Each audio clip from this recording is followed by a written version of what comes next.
gentleman. I know that from experience from a long time ago when he did a house call for me, and you may remember that, Warren, and you went probably about 30, 40 miles easy to do the house call. So Warren already told me he's willing to fly anywhere to do a house call for anyone at any time, and to lend his opinion. But Warren is a gentleman and a real scholar. And for the next 2 hours, Warren is going to speak about MRSA and osteo, and I'm sure there will be a boatload of questions for him. So it gives me a tremendous amount of pleasure, and it's a privilege to have Warren Joseph with us. Warren. Yeah, thanks, Bob. That's very kind. And I'll only fly if you're in Arizona at this point. I'm not leaving Arizona, especially this time of year, even though we are expecting some snow here tomorrow. So we can't hear, Warren. You can't hear. I don't know why you can't hear. Number one, my microphone is on. Hold on. I can't hear. I'm unmuted. Can you hear me? Hold on, let me try this. Warren, we can't hear you. Hold on.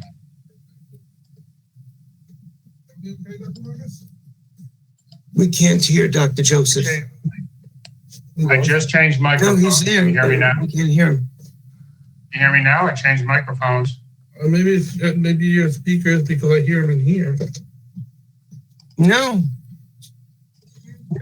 Hello. Testing. Okay, I got you now.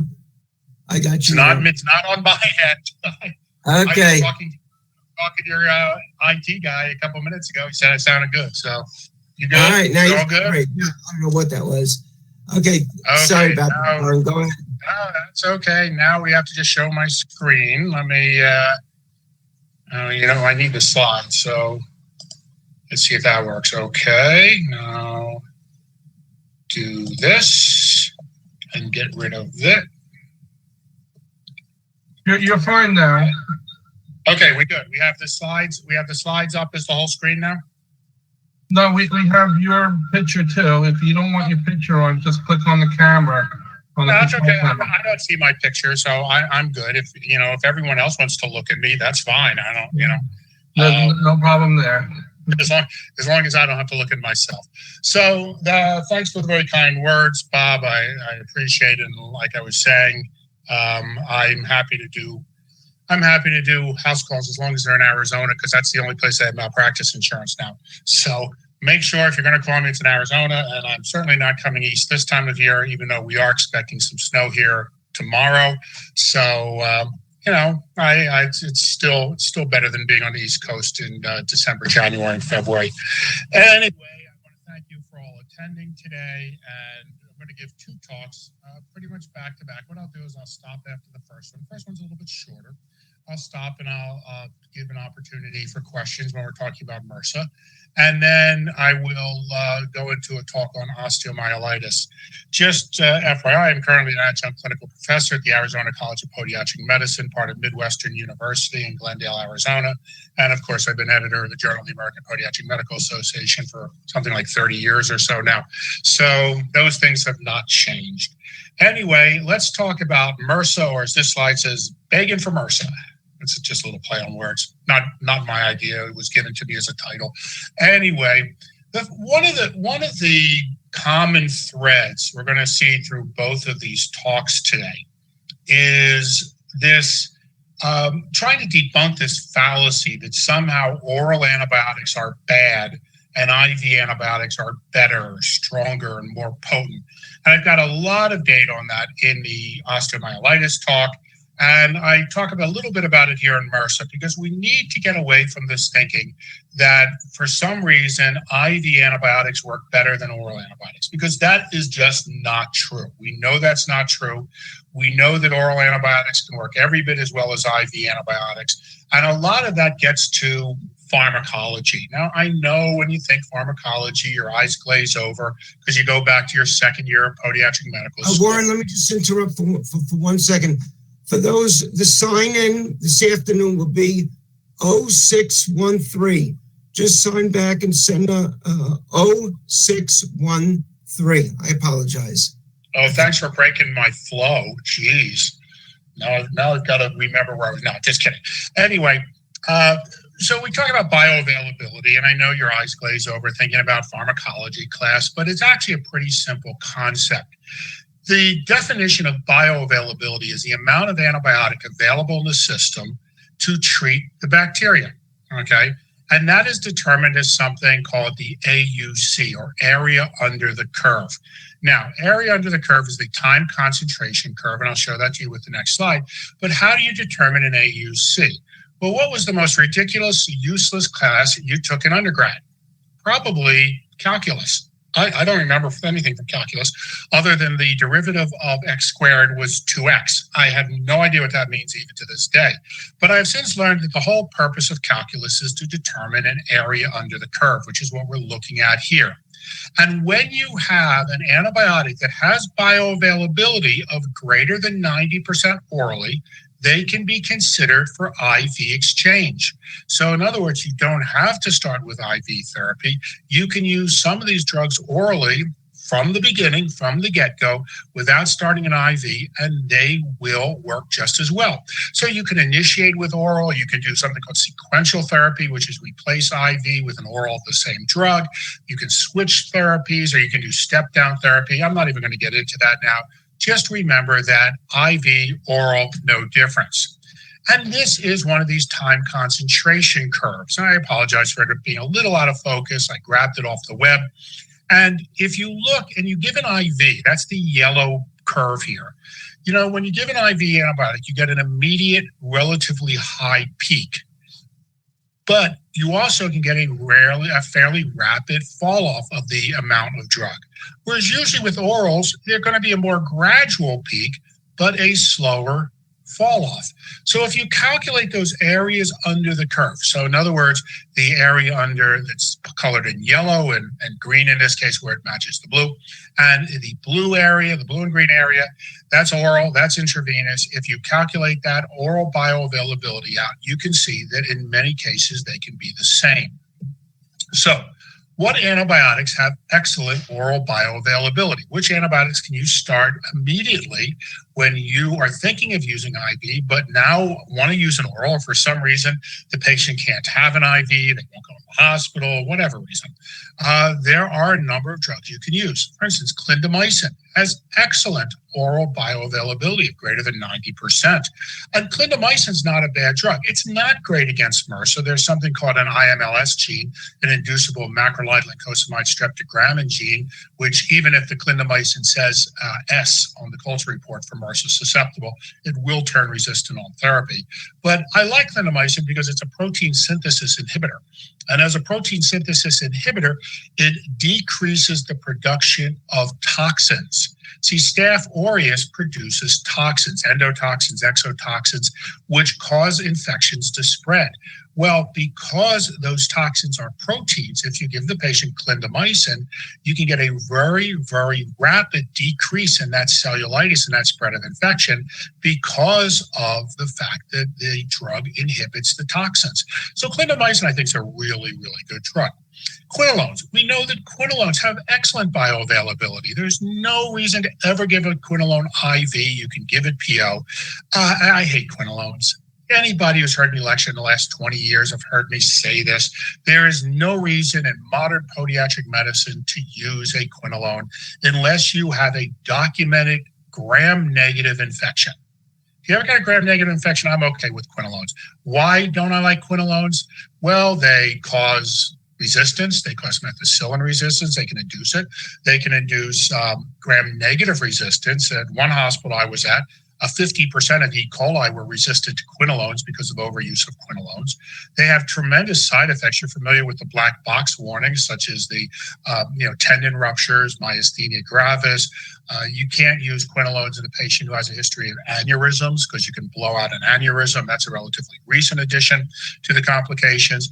Now, there's just a tremendous number of adverse events that go along with quinolones. I frankly think they're bad drugs. I don't like them unless I have a documented gram-negative infection. And even then, you have to be very, very careful because there is so much resistance. Okay. Oh, something happened there. I don't know if new audio hardware detected. No, let's do that. I don't know if that was on my end or your end. Screen sharing is paused. Let me get screen sharing back. Screen sharing is paused again. Turn your camera off and turn it back on. Okay. Well, okay, so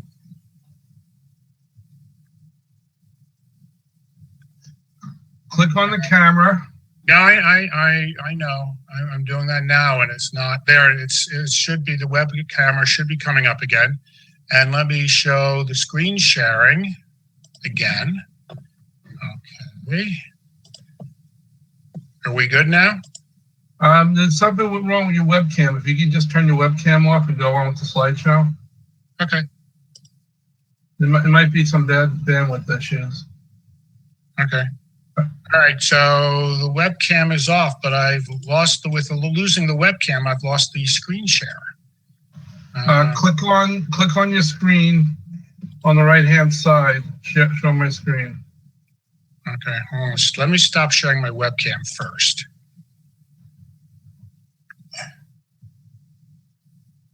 And we see a slide now. You're seeing a slide, I'm not, because it's, let me show application. Okay, we see your PowerPoint. Okay, hold on. All right, you seeing my PowerPoint? No, it disappeared now. Now I'm seeing it though. Bioavailability of oral antibiotics. All right, we see it now. Okay, and you still see my face, or is the webcam off? Webcam is off. Okay, that's. All right, but you need to start your slideshow. Okay, how are we now? You see the slideshow up? No, I see the PowerPoint. Do you have two monitors? No, I only have one monitor. Okay, now we see a slide. It says bioavailability of oral antimicrobials. Yes, that is correct. Okay, so and no camera. No camera. Okay, so we'll see how it works. I'll just continue from here. Sorry about that. Who knows? That's what happens when we're in the hinterlands. I guess the bandwidth isn't as good as it should be. Anyway, as I was saying, I don't like quinolones. I think you got that. So let's move on. Trimethoprim sulfa. I'm not a fan of trimethoprim sulfa either. There are just too many adverse events associated with it, including allergies, and drug-drug interactions with sulfonylureas and other drugs. Adverse reactions including neuropathy, nephropathy. There was a paper done probably about 15 years ago that looked at hospital admissions for antibiotic-associated adverse events, and the number one cause was trimethoprim sulfa. So I'm not a fan. You can even look at the tetracyclines, doxycycline and minocycline. I do happen to like these drugs, and we're going to talk about a new tetracycline called omadacycline, which I also really like. They have excellent bioavailability and work as well orally as they do IV. And then there are the oxazolidinone antibiotics, linezolid and tedizolid, both very good antibiotics against MRSA. Both have excellent oral bioavailability, so go for it. With any of these drugs, you can use them. Just again, avoid the quinolones. But now let's go down and look at what has poor bioavailability. Well, what's the antibiotic you think of usually when you're thinking of treating MRSA? Well, it would be vancomycin. Well, trouble is vancomycin has horrible oral bioavailability. It is not absorbed from the GI tract. And it's rare that I see it nowadays, but you still occasionally see docs write for oral vancomycin when they have a patient with a MRSA infection. Ladies and gentlemen, it's just not going to work. The only reason to ever use oral vancomycin is for C. diff colitis. So what are some of the take-home points from these first couple of slides? And again, I'm going to hammer you with this material in the osteomyelitis lecture, that IV antimicrobials are not stronger or better than oral antimicrobials. It depends on each individual medication and their bioavailability. PO antibiotics should be used unless there's a reason to use IV antibiotics and not the other way around. I think that's really critical. People think, oh, I've got to start IVs and then I'll change them to POs. No, unless there is a really good reason to use IV antibiotics, you should start the patient with PO antibiotics for reasons I'll talk about in the next lecture. And when PO and IV versions of antimicrobials are similar, for instance, with linezolid, tedizolid, quinolones, omadacycline, which we'll talk about, make every concerted effort to make sure your patient is not on IV medications unnecessarily. So, what has been out there for MRSA? Well, certainly for mild MRSA infections where we want to use oral antibiotics, we have the later generation tetracyclines like minocycline and doxycycline. These have been my go-to drugs in the past, in particular doxycycline. Some people like minocycline, some doxy. To me, whichever you're comfortable using, it's a toss-up. They both work. Trimethoprim sulfa, again, I do not like using that. And clindamycin, just not reliable enough for MRSA because of this inducible macrolide lymphocyte streptogrammin gene, which means clindamycin, the organism will become resistant on therapy. Now, what about adding rifampin? Adding rifampin, 300 milligrams twice a day or 600 milligrams a day, some people use. You can't use rifampin by itself. I mean, the organism turns resistant almost instantaneously to it.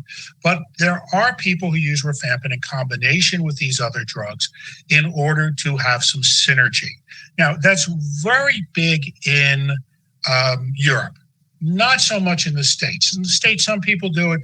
In Europe, it's used a lot. I will tell you, there's a study going on now in the area of osteomyelitis, where with MRSA, and there's some studies just out of the Denver VA. It's a multi-centered study where they are using combinations, including rifampin, and seem to be getting some good results. There's some preliminary data has been published, but the whole study hasn't been. I haven't been a big user of rifampin in the past, but if you are using it, no reason not to. So what else has been out there? They were for mild infections. Well, for our moderate to severe infections, we've had other drugs. We've had linezolid. It's been out there for since 2014 or something, 8-9 years. It's generic now. It's actually longer than that. It's generic, so it's relatively inexpensive. Vancomycin, I'm going into great detail on why you shouldn't be using vancomycin. Daptomycin, not a bad drug, but again, most of the time, these are all IV only. So I'm guessing the vast majority of you listening may not be hospital-based. And if you are hospital-based, you may be calling ID or pharmacy in, so they may be telling you what to use. Tigacycline, really, I do not like this drug. It has just too many adverse events associated with it, not one that's used a lot. Ceftaroline is the best anti-MRSA cephalosporin. I think it's a really good drug. If, again, you're using IV therapy in the hospital and you want to use a cephalosporin, a little broader spectrum, ceftaroline works really well. And then there's telavancin, which, again, is a drug I'm guessing most of you are not familiar with, haven't been detailed on, and I'm not going to go into it. But what's the best way to prevent a MRSA infection? Before you treat a MRSA infection, what's the best way to prevent it? Well, this was a nice little one-page article that came out in the New England Journal of Medicine about 13 or so years ago. But I just love this because it shows the importance of hand hygiene in preventing spread of MRSA. What they did in this study is they took a healthcare worker, had the person go in and do an abdominal exam on a patient who was a known MRSA carrier. So it had nasal MRSA in their carrier.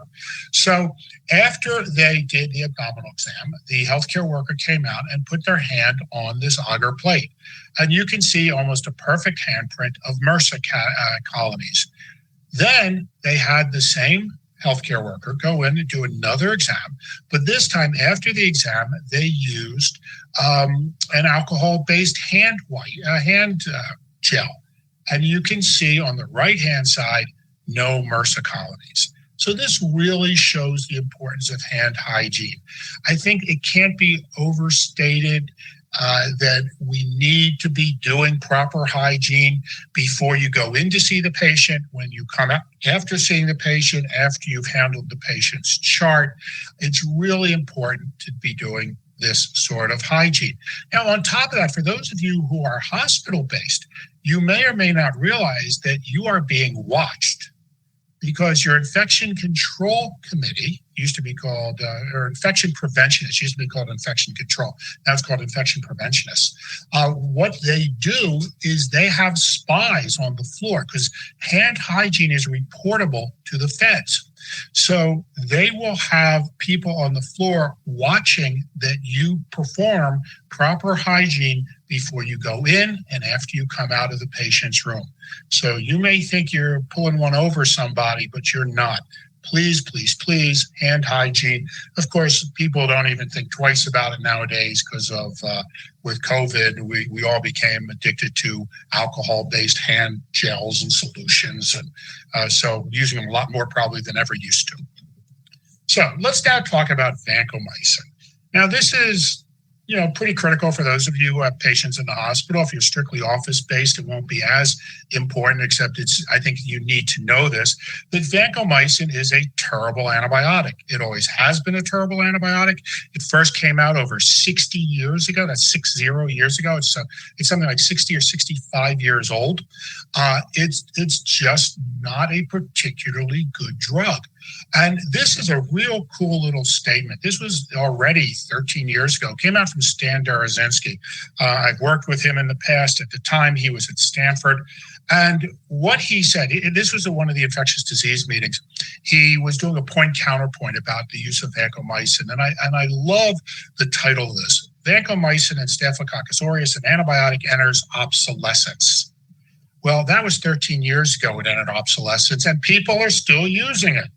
So what did Stan say? The efficacy of vancomycin for the treatment of patients with infections due to Staph aureus is impaired by its poor tissue penetration and by its relatively weak antibacterial activity, an activity that is declining as Staph aureus evolves. Either dose escalation or use of vancomycin in combination with other antibiotics has been demonstrated to enhance its therapeutic efficacy. You got that? This drug, even 13 years ago or 14 years ago, was found not to work particularly well. In fact, the drug has never been a good antibiotic. But if you put a patient in the hospital, what's the first antibiotic they're going to be put on? They're going to be put on vancomycin. And if it's a patient with a diabetic foot infection, they're going to be put on vancomycin in combination with piperacillin tazobactam or Zosyn. Well, that's something you never want to do, and I'm going to show you why in a couple of slides. But let's get back to the whole vancomycin thing. And one of my problems with vancomycin is we really don't know how to dose it. Now, these are the Infectious Disease Society of America guidelines that came out 11 years ago or so now that looked at how do you dose vancomycin for Staph aureus, or how do you treat methicillin-resistant Staph aureus. And they talked about vancomycin trough levels of 15 to 20. Now, this was 11 years ago, 12 years ago. And they're talking about vanco trough levels of 15 to 20. Some of us, when we went to school before this time, were taught about vancomycin trough levels of less than 10. Then the pharmacologist came out and said, but you need to keep what's something called an AUC-MIC ratio of greater than 400. And the only way to do that is to keep a trough of 15 to 20. There's only one small problem with that. There is no medical evidence whatsoever to back that keeping a trough of 15 to 20 is more effective than keeping a trough of less than 15. In fact, the only evidence that's out there is that keeping a trough of 15 to 20 does nothing for clinical success, but puts the patient at a much, much greater risk of acute kidney injury. So you're not making the patients any better, but instead you're blowing out their kidneys. So you know what? Okay, this was hot for about 7-8 years. I almost got into a fist fight when I was giving a lecture with some pharmacists who, said, "How dare you question these guidelines?" Well, I said I question them based on evidence. But the point is, people have grown, people have changed. Now they've looked at some other dosing regimens for MRSA and vancomycin. So this is an interesting study. This was published in Clinical Infectious Diseases 2 years ago. Tom Lodis is a pharmacist one of the top people in the world of the anti-vancomycin movement. And The Emperor's New Clothes, Prospective Observational Evaluation for the Association Between Initial Vancomycin Exposure and Failure Rates in Adult Patients with MRSA. And what did they find in this paper? They found that higher vancomycin exposures did not confer a lower treatment failure risk, but were associated with more AKI. Just what I said before. Hallelujah. Here's a paper that came out 9 years after the IDSA recommendations in the IDSA journal, saying higher vancomycin rates, in fact, cause greater rates of AKI, or acute kidney injury. So now we're stuck because we can't keep troughs of 15 to 20. So how are we supposed to dose vancomycin? Well, also the same year, 2 years ago, the Infectious Disease Society of America, the Society of Health System Pharmacists, and the Society of Infectious Disease Pharmacists came up with new monitoring guidelines for serious Staph aureus infections and how to dose vancomycin. And what they said is the preferred approach to monitor AUC, area under the curve, we talked about that before, involves the use of Bayesian software programs embedded with a PK model based on richly sampled vancomycin data as the Bayesian prior. What the hell are they talking about? Do any of you have Bayesian software programs with embedded PK models in your offices or in your hospitals? Or they have no. The only people who have that are the pharmacists in the pharmacy. And by the way, not every pharmacy has these in the hospital. So what's happening? The pharmacists are coming up with a way, and I'm sorry if I'm pissing off any pharmacists in the audience. I'd be very careful. I'm assuming with Bob's group here, we're all podiatrists, but yeah, there might be some of you who are podiatrists and pharmacists, but I'm sorry. This, to me, the only reason to use this is because it makes the pharmacist relevant that they have to use these Bayesian software programs. I don't get it. Why are we still using a drug that's 60 plus years old, has never been a good antibiotic, when we have to go through hoops like this in order to dose it? Well, okay, listen, in fairness, maybe there are easier ways. So here's another paper that came out. Another equation-based process, and the one chosen by our institution, is the Salchuk-Zasky method, in which two-level pharmacokinetics and assumes a one-compartment model where two steady-state post-distribution vancomycin levels drawn during the same interval. Are you crazy? I can't get a hospital to draw a normal vancomycin level, let alone a steady state post-distribution vanco level drawn at the same interval. So listen, we have something now like 15 antibiotics, FDA approved for the treatment of significant skin and skin structure infections caused by MRSA. Why are we insisting in the hospital unit of using this antibiotic? Well, okay. I mentioned vancomycin. You now know I don't like vancomycin, just like I don't like quinolones. So there are a lot of antibiotics I don't like. But if this all wasn't bad enough, let's get back to what I said before, which is the most common combination that you see used in the hospital in patients with diabetic foot infections is vancomycin with piperacillin tazobactam, right? Vanxosin, it's called. There's a problem with that. Here's a paper that came out just last year, Journal of Critical Care.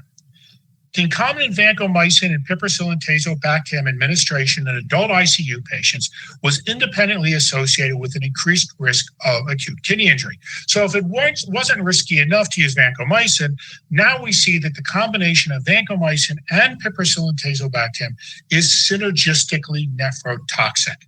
It's not just one paper. About a month ago, and I don't remember if I have this in my osteopath lecture. I think not in this version that I'm giving today of it. But I will tell you that there are something like 120 papers in the world literature now that show this combination is nephrotoxic. Here's another paper also published last year, Journal of Chemotherapy, comparative incidence of AKI in patients on vancomycin therapy in combination with a number of different antibiotics. So look what I highlighted. A patient who receives vancomycin, piperacillin, tazobactam was 5 times more likely to develop AKI when compared to a patient who received vancomycin and cefepime, which is another good broad spectrum, what's called a 4th generation cephalosporin, and 7 times more likely to develop AKI when compared to vancomycin meropenem. Meropenem is a penem class antibiotic or carbapenem class antibiotic. Listen, I know, again, most of you are office-based, and for those of you who are hospital-based, you kind of have to kowtow to what infectious disease tells you. But the point is that if infectious diseases is using vancomycin plus piperacillin tazobactam, they are putting your patient at risk, number one, for kidney injury, especially in our diabetic patients. And number two, I'm sorry, they don't know the latest literature. So, none of the new MRSA drugs we're going to talk about are FDA approved for the treatment of diabetic foot infections. Why is that? Well, because in 2013, the FDA, in their infinite wisdom, changed what we knew as the CSSSI, or complicated skin structure indication, to the ABSI, or acute bacterial skin structure infection indication. And where under the complicated skin structure indication, there was a specific indication to a way to get approval for diabetic foot. There is not under this one. So the latest guidelines for ABSI excludes diabetic foot infection. The guidance does not address infections needing more complex treatment regimens, such as infections resulting from animal bites, human bites, necrotizing fasciitis, diabetic foot infections. You can read the rest. This is nonsense. I've been in front of the FDA twice about this. They have changed it a little bit, but the point is, under the new ABSI guidance, which all antibiotics since 2013 have been FDA approved under, they specifically have to exclude diabetic foot infections. Now, that doesn't mean they won't include a patient who happens to have diabetes and an infection on the foot. They can be included as long as they're not called diabetic foot infections. That's how crazy this guidance can be. Well, the FDA obviously had some good reason for coming up with guidance like this, and let me show it to you. They based their 2013 guidance on this paper, published in 1937 by Dr. Snodgrass out of the UK, where they looked at sulfa drugs in the treatment of erysipelas. Erysipelas is basically cellulitis. So I just love, if you look at the upper right-hand corner there, the patients could be given Imperial drink, milk, glucose and water, Harlick's malted milk, chicken tea, arrowroot, corn flour, and junket. Some of us remember junket as kids growing up. It was kind of like this very soft, runny pudding. And then they can receive Bovril at night. They have to eat oranges and grapes. Seriously? Seriously? The FDA based their 2013 guidance on a paper where patients had corn flour and junket and could have grapes and oranges? Yes, they did. And this is my favorite part. On admission, each patient was given a soap and water enema, repeated when necessary. Mrs. Jones, we want to put you in the hospital now for your MRSA infection. Listen, we're going to give you an enema and, see how that works for you. And maybe you can have some grapes and oranges later tonight. This is nuts, but this was the study on which the FDA based their new guidance. It's changed again. The infectious disease community went nuts on this 2013 guidance, and there have been some modifications, but I just always get a kick, especially this enema thing. Yeah, try doing a clinical trial nowadays where part of the trial is patient gets an enema at night. So one of the newer drugs we're going to talk about that work against MRSA, you have tadalafil, oritavancin, dalbavancin, dalafloxacin, and omadacycline. So let's look at each of these. Tadalafil is name like tadalafil. What's it sound like? Linezolid. So this is kind of like son of linezolid. This is a second generation, if you would, oxazolidinone antibiotic approved in 2014. So that's right, I made a mistake before. Tadalafil was 2014. Linezolid was approved many years before that, in the late 1990s, early mid 2000s, I guess, probably about 2005, something along those lines. Now, what's cool about this drug is how you dose it. Because if you think about linezolid, brand name Zyvox, how do you dose it? Well, it's 600 milligrams twice a day for 10 days. This drug is given 200 milligrams once a day for 6 days. So instead of twice a day dosing for 10 days, you have once a day dosing for 6 days. So it's only 6 pills. It's much easier for the patient to take. It's much easier for the patient to remember. And in their clinical trials, their large clinical trials on which they got approval, they were found non-inferior to twice a day linezolid for 10 days. So once a day for 6 days, as effective as linezolid twice a day for 10 days. Now, because of this significantly lower drug exposure, if you remember using linezolid before, there were some side effect issues, in particular, serotonin syndrome. If the patients were on SSRIs, select serotonin reuptake inhibitors, the patient could get a serotonin syndrome. And there was a caution for that. It was never a contraindication. But you had to watch it. And the pharmacist would call you and say, oh, you can't use this drug, or you can't use linezolid on this patient because they're on an SSRI. Again, not a contraindication, just a precaution. There was myelosuppression, though. I mean, after 14 days of treatment with linezolid, you could get, in particular, thrombocytopenia. Well, with tadalafil, the clinical trials have shown the myelosuppression is about half of that of linezolid. And the drug is effective against MRSA. It's effective against VRE and vancomycin and daptomycin-resistant Staph aureus, so even VRSA. So the drug is a very effective anti-gram-positive drug and easy to take. The problem is it's still a branded drug. It was originally Merck's drug. They have licensed it out to another company. I'm blanking on the name now. That is actually coming into podiatry. They're a small company and they've seen the light and they're coming into podiatry trying to market this drug. But it's not a bad drug. You just have to worry about the prior auths and the coupons and everything else you get with any of the new drugs. Now, I actually published a paper on this. We published this in JATMA. What I did is I did a post hoc analysis of the phase 3 clinical data. And I found, and what I was looking for was tadalafil versus linezolid. That was the phase 3 data. But I wanted to see if there was a difference in outcomes in lower extremity infections versus non-lower extremity infections. Because, some people think that, like the FDA, for instance, that lower extremity infections are more difficult to treat than infections in other parts of the body. Well, in fact, what we found, and you can see the conclusion here, post-therapy evaluation showed that the clinical response of lower extremity acute bacterial skin structure infections to tadalafil and linezolid was comparable to that of AbbVie and other locations. So there's no magic, there's no secret about treating lower extremity infections. If a drug works elsewhere in the body, it will work in the lower extremity also. And this was just a table from the paper just showing that. All right.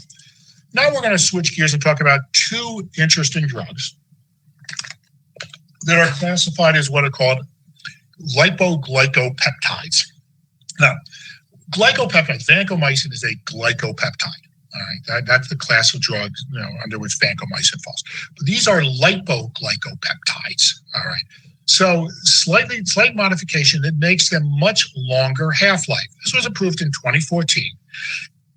What's very cool about how this drug is given, it is a single 1,200 milligram infusion. So it's IV, but it's a single infusion. So there's no PICC line involved, okay? There's no monitoring of therapeutic drugs. And they found that this single 1,200 milligram dose was non-inferior. That's FDA speak for basically the same or as effective as 7 to 10 days of twice a day IV vancomycin in the hospital, right? So that single infusion works as well as keeping the patient in the hospital. Now, some people will freak out about that because they'll say, oh, it's going to be expensive. Well, it is expensive. It happens to be an expensive antibiotic. But when you have to keep a patient on a PICC line, which costs about $4,000, and you have to keep the patient in the hospital at $4,000, $5,000, $6,000, $8,000 a day, and instead you can just give this outpatient single infusion, it really becomes cheap. It becomes very cost effective. The advantages of this drug is there's no therapeutic drug monitoring. There's no dosing adjustment for mild to moderate renal impairment, mild to moderate hepatic impairment, no dosing adjustment for age, weight, gender, or race, no PICC lines, and no hospitalizations. Now, with that dosing adjustment, again, with vancomycin, we have to be very concerned about the dose. We have to do the therapeutic drug monitoring using Bayesian software. We have to modify the dose based on renal impairment. There's none of this with Iridovancin.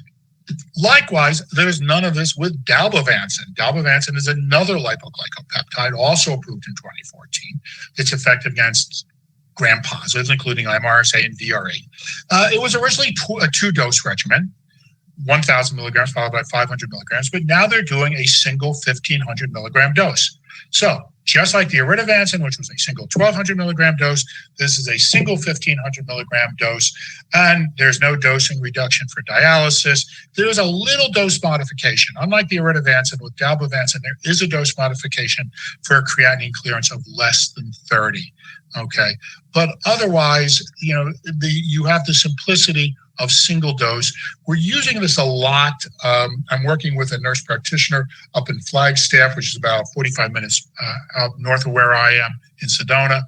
And she's actually set up as an infusion center now and can give Dalbavancin in her wound clinic. So we're talking all the time about patients, being put on this drug. So again, it's something that you should be aware of, is an interesting drug for MRSA. What about the placement of these one-dose injectables? Again, they're expensive, so people get worried about them. Hospital pharmacies don't want to carry them. ID people don't want to use them.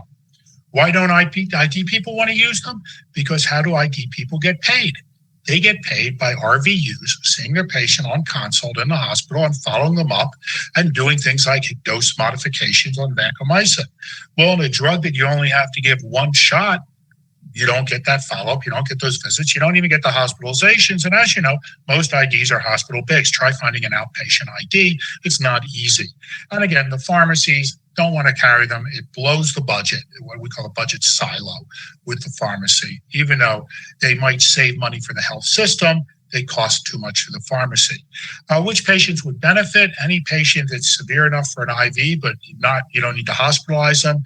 Somebody who has non-adherence issues, you can't trust them to take their POs. An IV drug user, you can't put a PICC line in.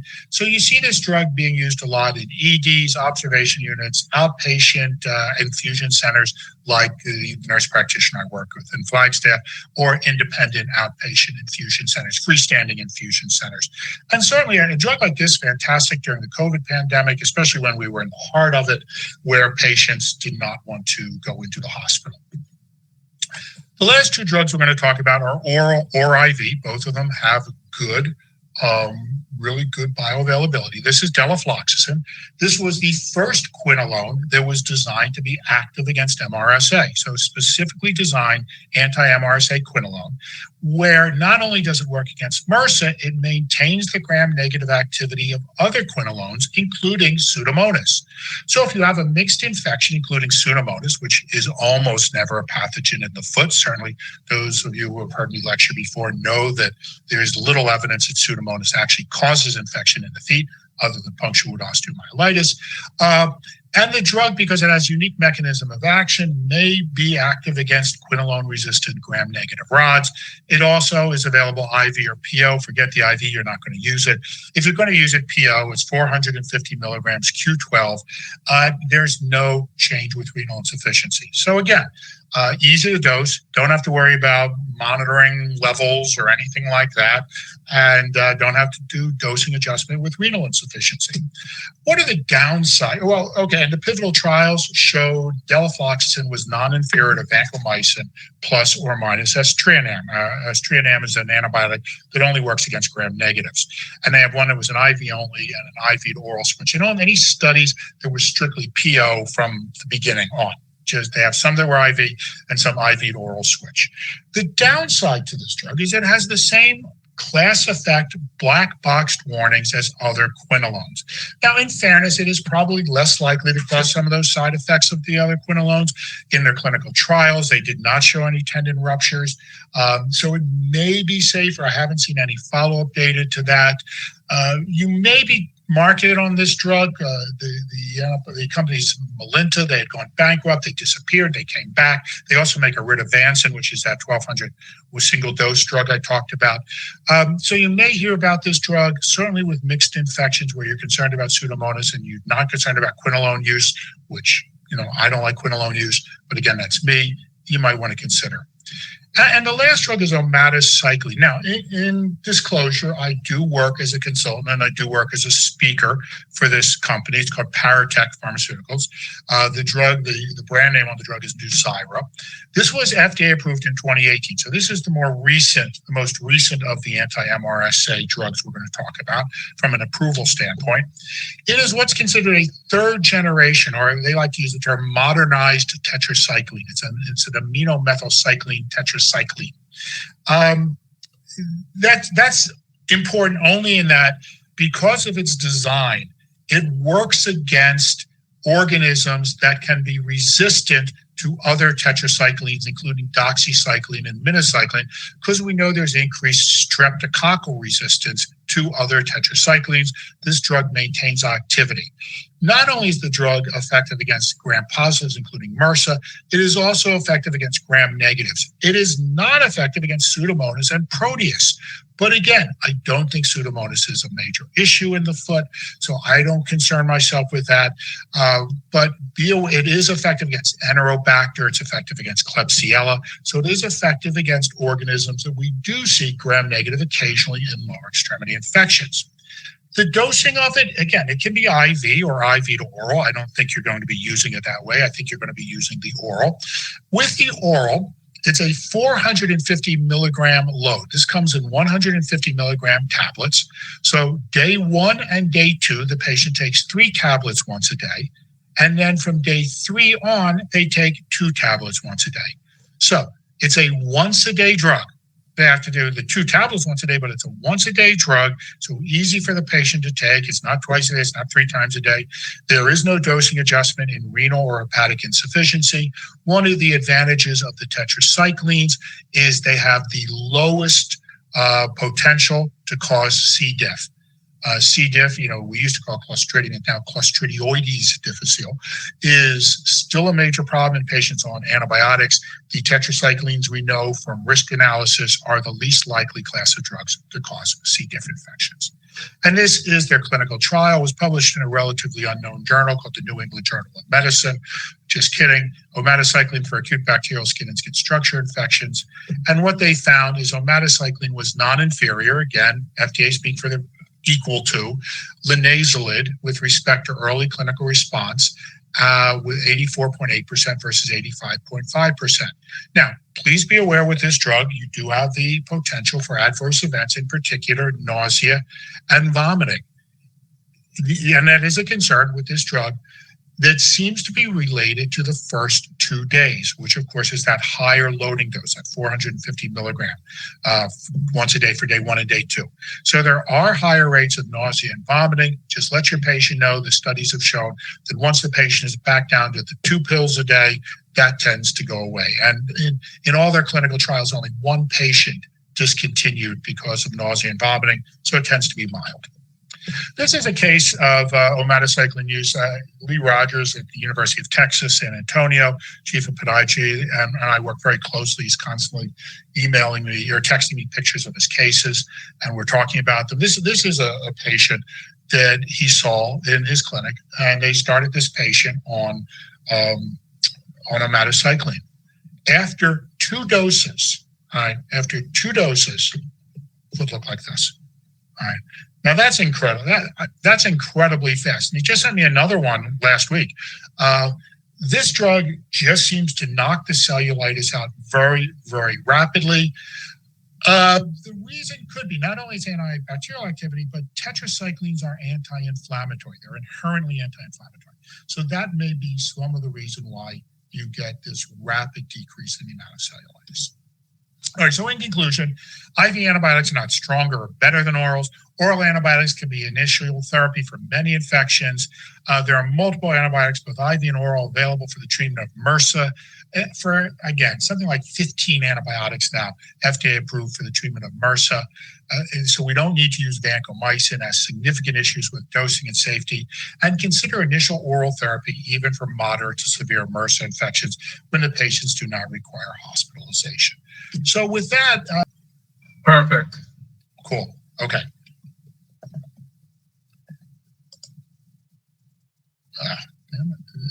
Okay. Okay. We good now? Thank you. Okay. So again, the standard of care is 4 to 6 weeks of IV antibiotics following definitive debridement. That's what everyone will tell you. Well, I'm here to tell you that's nonsense. There is no evidence to support that. There never was any evidence to support the concept of 4 to 6 weeks of IV antibiotics. There's no evidence to support the need for surgery. So what I'm telling you is we need to question both the need for IV antibiotics and the need for surgical debridement. And we also have to question the 4 to 6 weeks because some literature just came out a week ago that I don't even have. It's so recent, I don't even have in this lecture that shows that, maybe you don't need any antibiotics after, you do, if you do surgical debridement. So the literature is all over the place with this. And one of the reasons is it's not easy to design a clinical trial for osteomyelitis. If I were to say to you, design a trial for osteomyelitis, well, how are you going to do it?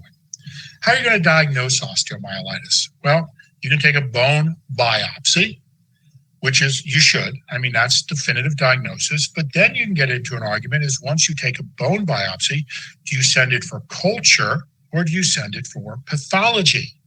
Well, I'm a believer in culture. Others are believers in pathology. Yet Andy Meyer out of Temple published a paper about 6-7 years ago that they did a study where they sent bone biopsies to 4 hospital-based pathologists and asked them to make the diagnosis of osteomyelitis and tell whether it was definitive osteomyelitis, questionable osteomyelitis, or no osteomyelitis at all. And after doing this study, they did what are called kappa coefficients, statistical tests looking for correlations or agreement. And they found that there was no agreement amongst pathologists on how to diagnose osteomyelitis using histopathology. So I'm not a fan of histopathology, but then there's some guidelines that come out that say it's a combination of culture and pathology. Whatever, bone biopsy, good way to go. I like bone culture. Imaging. X-rays, useless. I think we all know by now that technetium-99 bone scans are, as I've always called them, bone scams. They really have no business being used. MRIs, probably the best imaging study, MRI with gadolinium. There's been some really cool work on FDG PET scanning. Problem is it tends not to be covered insurance-wise for osteomyelitis, but looks really promising. Then there's the probe to bone test. It's just another thing that doesn't matter where in the world I lecture, that, I say, if you can probe the bone, what does that mean? And everyone says osteomyelitis. Well, that's because everyone can quote a paper from like 1994, 1995 in the New England Journal that said probing the bone from Grayson, Grayson was the author. Probing the bone has a high positive predictive value for osteomyelitis. Well, it doesn't.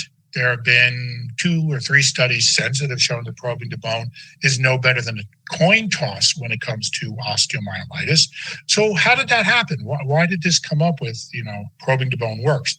Well, because everyone in the Grayson study was also involved in an antibiotic study for what was called life and limb-threatening diabetic foot infections. So these patients had a high pre-test probability that they were going to have osteomyelitis. So sure enough, when they tested the bone, when they probed the bone, hallelujah, they have osteomyelitis. Well, the other studies that came out showed that that's not true. And in other patients you see, if they're not at high probability of osteo, it's really a coin toss. That being said, do it. You're not going to lose out by probing the bone. It certainly gives you suspicion for osteo, but it's not diagnostic. And nowadays, there's been a lot of work in biomarkers, inflammatory markers. We know about SED rate and CRP, C-reactive protein. SED rate's getting tougher to get, even though there's probably the best literature on biomarkers is on SED rate. A lot of hospitals aren't doing them anymore. The hospital I'm at here in Arizona stopped doing them. They're just too labor intensive, so they just use CRPs. And I don't think the literature is nearly as good for CRPs. There's procalcitonin that's being used. There are a couple of other biomarkers that may or may not be helpful for the diagnosis. So the point is, it's tough to diagnose osteomyelitis when you're designing a trial for osteo. How long do you treat? Again, everyone says 6 weeks. That's nonsense. That's not based on everything. Some studies look out at 12 weeks. Some look out at, a year. Some look out at 10 days following surgery. So, we don't really know how long to treat. What route of therapy? Well, I'm going to show you the oral is as good as the IV. What's the role of surgery? Well, people have to consider that. If you've got an osteomyelitis of the distal phalanx of the hallux and you remove the distal phalanx of the hallux, how much antibiotic do you need? None. You've cured the osteo, but you can't always do surgery on these patients. And then the big question, how do you define a cure? Now, I will tell you that I've sat on advisory boards with people a lot smarter than I am, and no one can answer this. How do you define a cure for osteomyelitis? Well, I think we finally have an answer. And that came around because of something called the OVIVA trial, which I'm going to show you in a little bit, that we may now know how to look at this in trials for osteo. So let's look at a couple of x-rays. What do you do in a case such as this? Here you've got obvious osteomyelitis in the first MTP joint. Sure. If you want to go in and resect that, do a first ray resection. Some people will tell you if you do a first ray resection, then you have to do a transmet amputation, whatever. That would give me a surgical cure of the osteomyelitis. And if I'm your ID consultant, makes my life a lot easier because I don't have to worry as much about antibiotics. But let's say this patient refuses surgery. What are you going to do now? Here's a patient of mine I had that had obvious Charcot. And if you look at the plantar aspect of his foot, here's an ulcer. We took an x-ray, and here you see massive destruction of the mid-tarsus. Well, is this Charcot or is this osteo? Or is it osteo superimposed on a Charcot? Now, you can see from the lateral view that I circled, you can see where the ulcer is on the plantar foot, and you can see the bone just adjacent to the ulcer is destroyed. So, yeah, maybe there is some osteo and Charcot here together. Well, this patient refused all surgery. I mean, we offered this patient everything from allowing one of our surgeons to go in and do a bone biopsy just to get me a bug to treat, to planing that area off, to, casting and doing a Charcot reconstruction.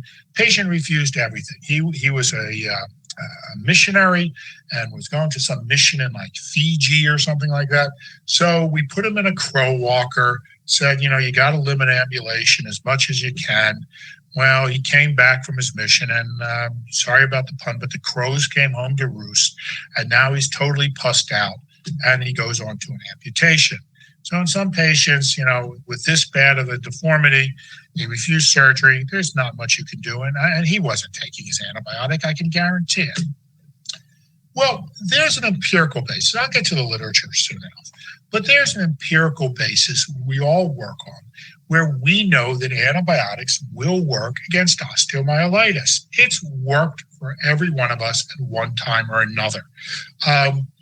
Mrs. Jones comes in, she's got an HD5, you debride the HD5, and the next thing you know, a little pus comes out from under the corn, and now you're looking at the interphalangeal joint of the fifth toe. You take an x-ray, and the bone's a little choppy looking, so you've got osteomyelitis of the fifth toe, and you say to Mrs. Jones, listen, you've got a bone infection, we've got to go in and remove this toe and give you some intravenous antibiotics. And Mrs. Jones says, you're not touching my foot. That happened to my Aunt Sadie. And first they took off her toe, then they took off her foot, then her leg, then she died in the hospital. So you're not, I'm not allowing you to do anything. Well, then you say, okay, well, we'll try IV antibiotics. So you put them in the hospital, but maybe the patient refuses hospitalization because she knows what happened. Or maybe you want to do OPAT as outpatient antimicrobial therapy. Well, the patient doesn't have the right insurance, or the patient doesn't have the psychosocial support in order to get home IV antibiotics. So what do? You're stuck using oral antibiotics. Right? So sound familiar? I'm guessing it's happened to everyone. So you give this patient an oral antibiotic, you have them back over time, and what happens? Well, here's a case. A good friend of mine, I've worked with him for years at the VA in Coatesville, Pennsylvania, Dr. Darrell Phillips, now down in Orlando. Darrell had this case of a distal phalanx with obvious osteomyelitis. In this case, it grew Enterobacter. So patient refused surgery, even just a little snip chair side to remove that bone. So what did Darrell do? He used some PO antibiotics, and at week 7, lo and behold, the bone is back. So look familiar? This is exactly what I was talking about. You follow the patient on oral antibiotics, and the patient ends up getting better without IVs, without surgery, everything we've been taught you need to do for osteomyelitis. Here's another case of his. You can see massive destruction of the first MTP joint. Most of the second metatarsal is gone. You just see some shadowing there, maybe of the periosteum. Even the distal end of the third metatarsal doesn't look real good. Patient refused any sort of surgery. He put the patient on PO antibiotics. And over the next couple of months, what happened? The bone came back. It's amazing, isn't it? I mean, bone has this incredible ability. The body has this incredible ability to heal itself. The first MTP joint, okay, it's not a joint, it's more of a fusion now, but all the bone is back, including the second and third metatarsal distal aspects. So we all know this happens. Every one of you has had this experience. So we know, at least empirically, that oral antibiotics without surgery, without IVs, can help patients with osteo. So now let's look at the evidence that's out there. Well, there's certainly this dogma. There's certainly what we've been taught in school, in residency, and even, going to meetings. You've been taught that somehow IV antibiotics are stronger or more effective than orals, and the more often you give an antibiotic, the better it's going to do. Well, we know that second one is nonsense. I showed you that with Iridovancin and Dalbavancin, whereas a single dose is as effective as 10 days of twice a day vancomycin in the hospital. So forget the more frequent stuff. But what about the parenteral is stronger than oral? Well, I already showed you the bioavailability, the pharmacokinetic basis of why that's wrong. I'm now going to show you some of the clinical evidence of why that's wrong. And this is not a new concept. I found this slide in a carousel projector of an osteomyelitis lecture I used to give back in the 80s or 90s. Back before we had PowerPoint and those good old days where we always had to carry extra, lamps, extra light bulbs with us because you never knew when the projector was going to burn out.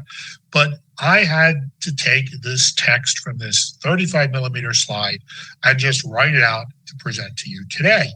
And what that was is a comment from a paper in the journal Pediatrics published in 1980. So again, this is not new information. This is 42 years ago or so. That says, given adequate absorption and distribution of an active antibiotic, there's no fundamental reason why the oral route should be inferior to parenteral administration. And that has stood the test of time. All right. Even in 1980, this guy came up with this brilliant statement. Well, let's look at some of the more modern evidence to support that. What are the problems with IV lines? Well, if you use an oral, you don't need a PICC line. When you use a PICC line, there are complications. You develop what are called CLABSIs, central line associated bloodstream infections. There's an increased risk of thrombophlebitis. We talked about the cost of PICC line averaging somewhere in the neighborhood of $4,000 to put in a PICC line. There are hidden costs of IV therapy. What about bags, tubes, solutions, needles, nursing care coming out to your patient if you're strictly doing OPAT? All right. So there are these extra costs, not just the PICC line, not just the antibiotic, of using IV therapies.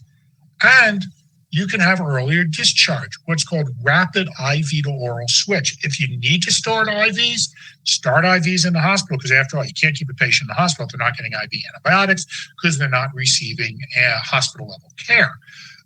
But if you have the patient in the hospital, you can get them out sooner. Well, with COVID, we couldn't even get the patients in the hospital. Now, with the triple-demic we're now going into, hospitals are again really full. You might not be able to keep the patient in the hospital or put the patient in the hospital. The patient might refuse hospitalization. So again, the orals have the advantage of not needing hospitalization, saving money, and not having the risk of complications of putting the patient in the hospital. This is an interesting study in Journal of Vascular Access that looked at PICC complications in orthopedic patients with bone infections for long-term, so osteomyelitis treated with long-term IV therapy. And what they found is that 1 in 5 or 20% of the PICC lines were removed because of complications. And those complications include, catheter-related bloodstream infections, septic phlebitis, exit site infections, occlusions, mechanical complications, accidental withdrawals. We've all seen patients who have IV lines and who get up out of bed and the line gets pulled out, malpositions, median nerve irritation, lots of reasons why PICC lines get pulled. They're not a good thing to keep in a patient. And not only that, let's look at the practicalities of sending a patient home or sending a patient, because they can't go home, to a SNF. We used to do that all the time. When I was working in the hospital here in Philadelphia, I'd be the ID consultant and we'd have a patient with a foot infection and we sent them to a SNF for vancomycin, let's say. Well, what would happen? I would order therapeutic drug monitoring to get troughs. I would order renal function testing. I never got any of it. I never saw any of it. Like this SNF was this great black hole that the patients just disappeared into, got sucked into. Never saw the patient again unless they had a major complication. So there are lots of reasons that you want to maintain control of your patient. You don't want to use an IV. The patient, or you don't want the patient in the hospital, you can get the patient instead on PO antibiotics. One of the top people in the world, in fact, who are proponents of this oral antibiotic concept is Brad Spellberg. Now, Brad is an ID of quite good renown, and I've lectured with him in meetings, and he's also a heck of a good guy, and he generously lent me his slide deck, so I'm crediting him with some of these slides. But he's a chief medical officer at University of Southern California Keck Medical Center in LA. And he's published quite a bit in this area of antibiotics, orals versus IVs. And these are just some statements, some facts he came up with. Greater than 40 observational studies show oral therapy results in similar clinical outcomes to IV therapy for chronic osteomyelitis. None show the opposite. None show the opposite. So greater than 40 studies have shown oral has same clinical outcomes as IV. Right? 8 randomized control trials. So if you're not a fan of observational studies, 8 randomized control trials, the creme de la creme of medical evidence, show oral antibiotics have similar efficacy to IV antibiotics, but with reduced adverse events. Of course, no hospitalization, no PICC line, you're not going to get the adverse events you get. And 0 randomized control trials show IV is superior to oral. So there you have it, just some top line stuff. There is no evidence to show that IV is better than oral or oral is somehow inferior. Well, he has published this paper last year in the American Journal of Medicine called Oral is the New IV, Challenging Decades of Blood and Bone Infection Dogma, a Systematic Review. Now, a couple of points here. Number one, systematic reviews, meta-analyses, are considered about the highest level of medical evidence. I teach the course on evidence-based medicine and research methodology at the Arizona College of Podiatric Medicine, and we spend a lot of time teaching the students about systematic reviews and meta-analyses because they are considered a top level of evidence. Another thing, look at the title, Challenging Decades of Blood and Bone Infection. I've been talking about osteomyelitis, but in fact, what he shows is there's no evidence to support that you need IV antibiotics even for bacteremias. That's sacrilege. That's sad. Of course you need IVs for bloodstream infections. No, the evidence doesn't support that. You don't need IV antibiotics, not only for osteomyelitis, but even for bacteremia. So let's look at his evidence. Here's the abstract. The 21 studies demonstrate either no difference in clinical efficacy or superiority of oral versus IV-only antimicrobial therapy, including for mortality. In no study was IV-only treatment superior in efficacy. The frequency of catheter-related adverse events and duration of inpatient hospital were both greater in the IV-only group. Well, yeah, because we didn't need a catheter for our oral, and the patients didn't need hospitalization for oral. So studies look good. Let's look at the meta-analysis. This is a forest plot. I love forest plots. We teach our students how to read forest plots because what this does is it takes a tremendous amount of evidence and just distills it into a nice picture. Now, what you're seeing here is, I'm not going to give you a primer on how to read a forest plot, but what you're seeing here is the little blue dots. And I don't know if, let me see if I can put a pointer up here. Maybe I can. Laser pointer. There we go. All right. So these blue dots for these trials show that it favors IV therapy. That's on the left side of the no difference line. These blue dots show trials that favor orals. However, every one of these trials, these are the 95% confidence interval lines, every one of these lines crosses the zero or the no difference, meaning that none of these are statistically significant. So even though some favor IV and some favor oral, there is no statistically significant difference between the two. So that brings us to this study, the OVIVA trial. Now, OVIVA stands for Oral versus Intravenous Antibiotics for Bone and Joint Infections, OVIVA. All right. Large study. Again, I joke around being published in a no-name journal, the New England Journal. This was published primarily out of the UK. You've got in this study 1,100 almost patients, 527 in each group from 26 UK centers. They were given either IV or oral antibiotics for the first 6 weeks of treatment. The primary endpoint was treatment failure. Now, let me stay on that for a second. Remember I said early on in this lecture about designing a trial that we didn't have a definition for cure of osteomyelitis? Well, the OVIVA trial came out, and I contacted a good friend of mine who was one of the investigators. In fact, he helped design the trial, Dr. Ben Lipsky. Some of you may be familiar with Dr. Lipsky's work in the world of ID. He's retired now, but in the world of ID, he's like Mr. Diabetic Foot. He was the chair of our Diabetic Foot Committee for the Infectious Disease Society of America. But anyway, I contacted him. I said, Ben, how did you guys determine what a cure was? He said, we didn't. He said, we were sitting in these meetings and having the same discussions we always would have about how do you define a cure. And then our statistician said, well, hold on a second. You may not be able to define a cure, but you all know what a failure is, right? You know, what constitutes a failure of antibiotic treatment? So we all said, yeah, we know what a failure is. So then the statistician said, well, why don't you define cure as a lack of failure? It's like, you know, head exploding. Too bad the camera's not working. You show my head exploding here. That was brilliant. So what they did is they looked at treatment failure and lack of treatment failure as the primary endpoint. That had never been done before. And what they found is 14.6% failure in the IV group and 13.2% failure in the oral group. All right, adverse events were similar. Of course, there wouldn't be catheter-related problems with the oral route, but there was no difference. So this was the conclusion from the OVIVA trial.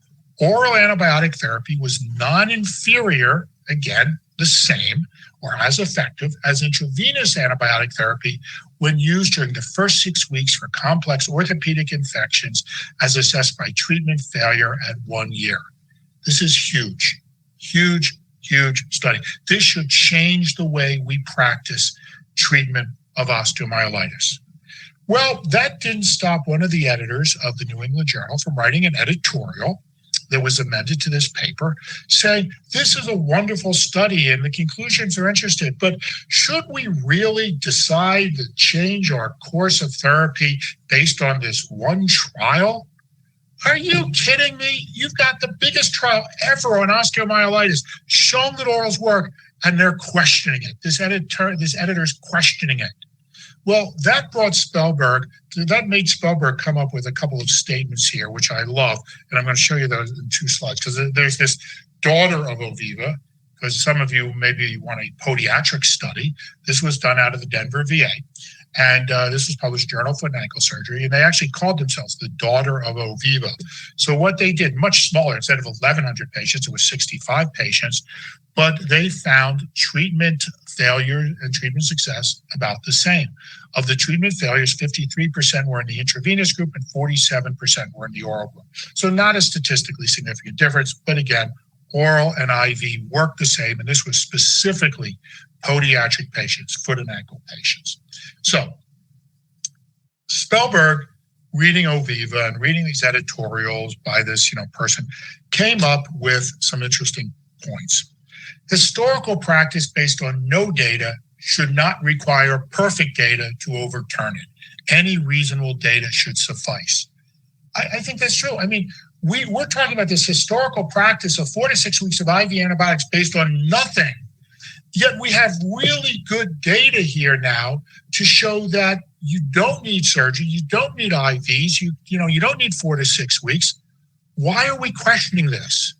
So I love this next statement. Evidence-based medicine is preferred to eminence-based medicine. I love that. I absolutely love that statement. Evidence-based medicine is preferred to eminence-based medicine. So your ID person is saying, we need vancomycin because they're eminent. No, you don't need vancomycin because you're knocking out the patient's kidneys. We need 4 to 6 weeks of IV antibiotics following surgical debridement. No, you don't need 4 to 6 weeks of IV antibiotic following surgical debridement because the evidence says you don't. So evidence-based medicine should be preferred to eminence-based medicine. And then Brad came up with this definition of chutzpah. Now, I know that one of Bob Marcus's groups are the only people who can really appreciate my perfect pronunciation of chutzpah because I'm genetically programmed to know how to pronounce that. But, most of the time I lecture, they look at me, it's like, chutzpah? Or what's that? Anyway, so Spellberg's definition of chutzpah, the act of criticizing multiple concurrent randomized controlled trials when you have none to support the opposing position. Hello, editor of New England Journal of Medicine. Why are you criticizing something like the Oviva trial when you've got nothing to support the opposing position? So we really need to change the way we think, and the evidence is there to change the way we think about the treatment of osteo. And listen, this is not new. 9 years ago, Cochrane, and I'm a big fan of Cochrane reviews, even Cochrane came out and said the pooled results did not show any difference between people given antibiotics by mouth or parenterally. The way antibiotics are given does not impact disease remission rate if the bacteria causing the infection is sensitive to the antibiotic being used. And I think that's critical. And they base that on a paper by Eric Seneville, who was part of our diabetic foot committee out of France, where he showed that the main determining factor to successful antibiotic therapy of osteomyelitis is bone biopsy. You need to show that the organism is going to be susceptible to the antibiotic you're using. There was either no or insufficient evidence on which to base judgments about the optimum length of antibiotic treatment or the best antibiotics to use. Okay, let me show you this. How do you get those cultures? I mentioned that Seneville showed that cultures were important, and Cochrane based their recommendations on that Seneville trial. So how are you going to get a culture? We've been taught since the late 1970s, when a paper came out in the Journal of the American Medical Association by Makoviak that said, you can't take sinus tract cultures. Sinus tract cultures are unreliable. You get too many different organisms, and you can't base your therapy on sinus tract cultures. So this was an interesting study done in the International Journal of Infectious Diseases by Bernard out of Geneva, where they did a non-randomized prospective study, 147 patients with 154 episodes of osteomyelitis, and they took 4 samples. Right? 2 of the samples were everything we've been taught not to do. So basically, they took a swab, put it through the sinus tract, and then touched the bone. So that's a little bit different. So swab, sinus tract, bone, swab, sinus tract, bone. Those 2 cultures they labeled as specimen A. All right. Then they did a surgical biopsy through the sinus tract. Again, through the sinus tract, been taught that's no good. That was B. Then they did a 3rd biopsy, which was the so-called gold standard biopsy. You've always been taught when you biopsy bone for osteomyelitis, it should be from a clean, distant site. All right. And they called that C. Well, what they found is that when both sinus tract cultures yielded the same organism, so swab, sinus tract, touch, swab, sinus tract, touch, when those 2 cultures found the same organism in both cultures, the concordance between those sinus tract cultures and the gold standard was 96%. So maybe you can do sinus tract cultures as long as that sinus tract culture goes all the way down to bone. Now, another thing that comes up when we're talking about culturing a bone is, well, I have to take the patient off antibiotics. How long? Well, some people say 2 days, 48 hours, 5 half-lives of the antibiotic, a week. Nobody really knows. But what this study showed is there was no difference in outcome if antibiotics were stopped or not. So I love studies like this. It's a small study, it's non-randomized, but I love studies that question dogma. So this study questions that dogma that you have to stop antibiotics and do a clean surgical biopsy through a non-infected site in order to get the organism for osteo. This is the paper I mentioned before that Eric Seneville published in Diabetes Care, where what he found is that bone culture-based antibiotic therapy is a factor predictive of success in diabetic patients treated non-surgically for osteomyelitis of the foot. What about the role of surgery? Osteomyelitis is a surgical disease. Now, we've been taught that. I was taught that as a student back in the 80s and late 70s into the early 80s. I've been doing this for over 40 years now, which is kind of scary. And I was taught that osteomyelitis is a surgical disease because I was taught by a bunch of surgeons. I did a 2-year surgical residency, and back then they were pretty unusual to have 2-year surgical residencies. I was fortunate to have one, and I was fortunate to be taught by such luminaries as Dr. Harold Vogler, Dr. John Buchholz. Now, some of you might remember the name Dr. Buchholz. He ran the AO for podiatry in the United States. If you wanted to go to Switzerland or Germany and Sweden, not Switzerland, Sweden or Germany and learn AO technique, you'd have to go through Dr. Buchholz, and he would go to Germany all the time and work with these great AO surgeons like Willenegger and Stumer and all these people. And he would come back and he'd say, yeah, we need to treat osteomyelitis as a surgical disease. And I was like, come on, John, you're from Michigan. Stop with the accent. Anyway, I don't know if he was from Michigan, but he would get these ideas in his mind because he talked to all these surgeons and he was a surgeon. And he always showed, back in the days of 35 millimeter slides, again, without embedded videos. I saw Dr. Armstrong was lecturing at this meeting, and I know David does lots of videos embedded in his lectures. But before that, we would do pictures and put them in 35 millimeter slides and have theater of the mind. So that's what I'm going to do for you today, because, you can't even see my face now. So just imagine as I describe this for you. Dr. Buchholz had a series of slides. And the first slide he showed was a beautiful white plate that somebody had obviously eaten at breakfast, and breakfast containing of, eggs over easy and potatoes and bacon. So this plate was filled with schmutz, covered with schmutz. And he would show this slide and he would say, this is bone with osteomyelitis. And the next slide would show him holding that plate over a sink filled with suds.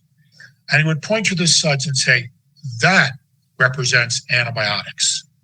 And the next slide would be him dipping that dirty plate into this sudsy water.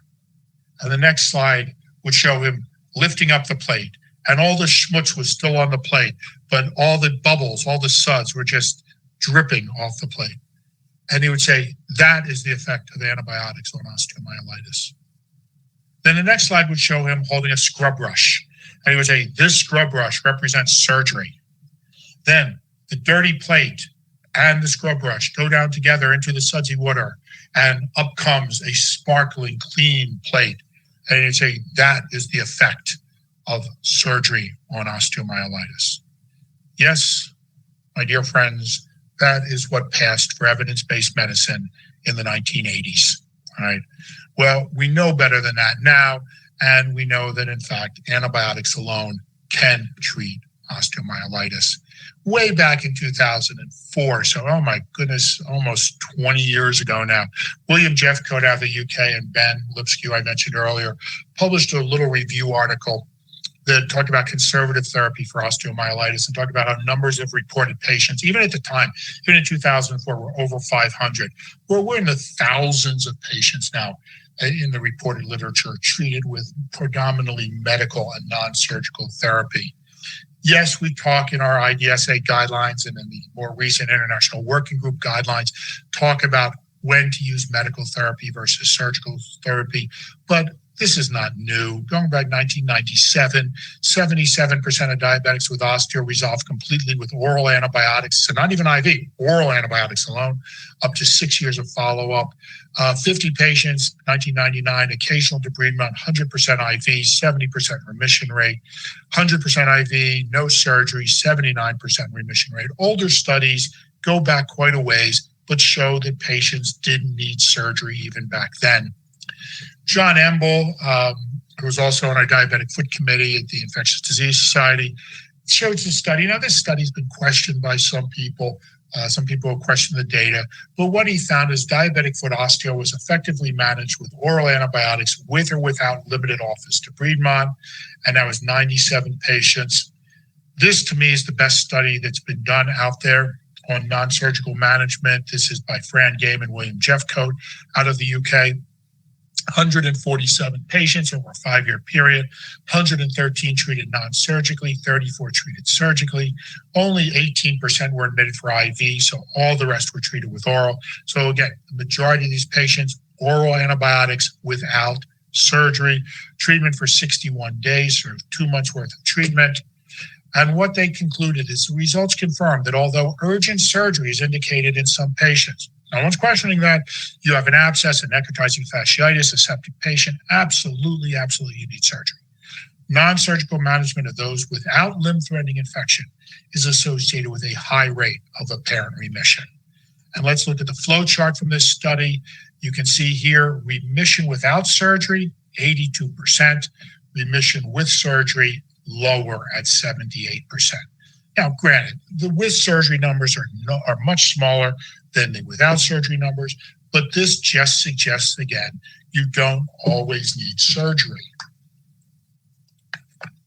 Paper in 2013 out of the UK, 130 patients initially treated with oral antibiotics, almost 67% healed with antibiotics alone without surgery, 14% required amputation. Now, there have been problems. There was a whole editorial published after this paper came out, the Diabetes Research and Clinical Practice, that questioned the study. But again, it's not a perfect study, but at least it suggests that antibiotics without surgery work. This is Lazaro Martinez, does beautiful work out of Spain. Between him and Aragon Sanchez out of Los Palmas, Canary Islands, have done some incredible work in the field of diabetic foot, probably the most prolific writers, authors, and researchers currently in diabetic foot osteomyelitis world. What he did in this case is he did a prospective randomized comparative trial where he had 2 groups. One group was an antibiotic group where it gave the patient antibiotics alone for 90 days. And another was the surgical group, which showed conservative surgery, so just local debridement, and then only 10 days of antibiotics. That's it, 10 days. They followed for 12 weeks after healing. And what they found is 75% healed in the antibiotic group alone, with no surgery, and 86.3% healed with 10 days of antibiotics and only local debridement. And that difference was not statistically significantly different. And if you think 10 days is short for antibiotics, Lazaro Martinez just last week published a paper that showed that after surgery, no antibiotics worked as well as patients who received antibiotics. So let's shorten the antibiotic therapy down from 6 weeks to 10 days to no antibiotics at all. Another study came out same week, so just last week, out of Australia, actually, that looked at in patients who had positive post-surgery cultures. So in other words, they debrided the bone, then they took the more proximal bone specimen, which some of you do after you debride the bone, and they sent the most proximal bone, which should be clean, in patients where even the most proximal bone was positive. They found there was no difference in outcomes in patients treated for less than 4 weeks of antibiotics versus those treated for greater than 4 weeks of antibiotics. So cut down the amount of antibiotics, use oral, you don't need surgery, the evidence is there. Why do we need perfect evidence to overturn that?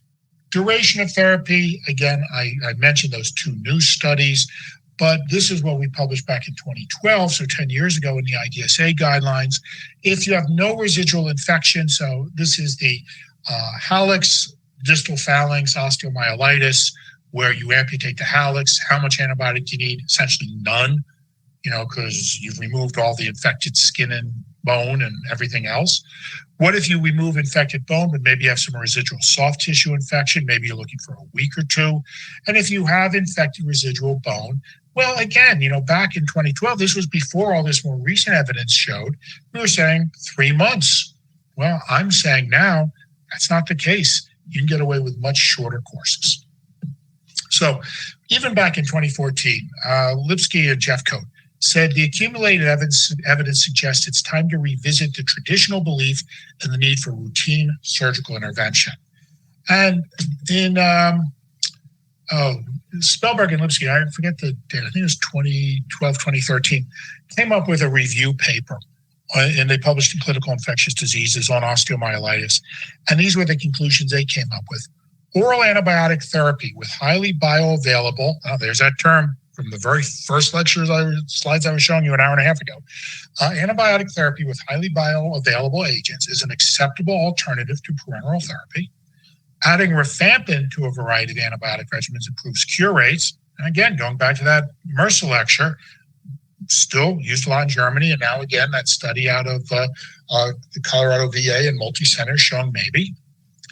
You should individualize the duration of therapy based on the patient's clinical and radiographic response. No strong evidence supports 4 to 6 weeks of oral therapy or 4 to 6 weeks of therapy after surgical debridement.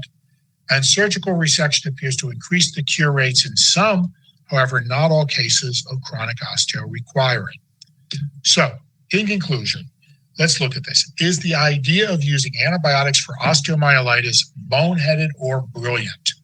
Well, is it boneheaded? It's obviously clearly not. We now know that antibiotics work really, really well for osteomyelitis, even without surgery and even using orally. Is it brilliant? In the old version of this slide, I said, well, time and more data will tell. I'm changing that. I'm changing that based on Spellberg's comment about why do we need perfect data to overturn it when there's no data to support the opposing view. I would say, yeah, at this point, it's pretty brilliant. Is it the standard of care? Well, it certainly should be the standard of care. Doesn't mean you won't find somebody willing to testify against you. We know there are plaintiffs experts out there, very prolific plaintiffs experts. You would know their name if I mention it, but I won't. Mention them, but I won't. Who will take lots of money to say you did wrong. And I will tell you, plaintiffs experts tend to get a lot more money than defense experts because they can. And they'll say, oh, that's not standard of care. Well, let me ask this rhetorical question. I know that Barry Block is lecturing on an update on malpractice after me. But when does good evidence become the standard of care? Sure, you're going to find an expert to say you did wrong because they're making lots of money.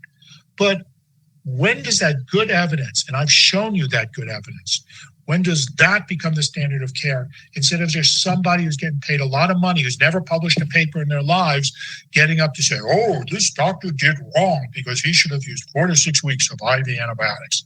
So just something to throw out there, and maybe Barry will be willing to answer it in his lecture.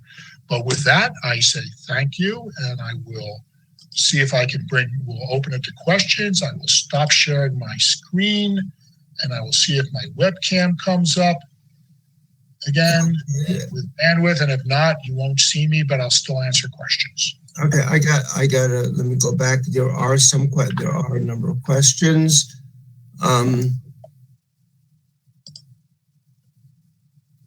Okay, Dr. Perry wants to know, when looking at a hot, swollen foot, he wants to know how do we have chutzpah not to admit and give IV antibiotics when everyone else, we'd face the wrath, of other doctors for not doing it.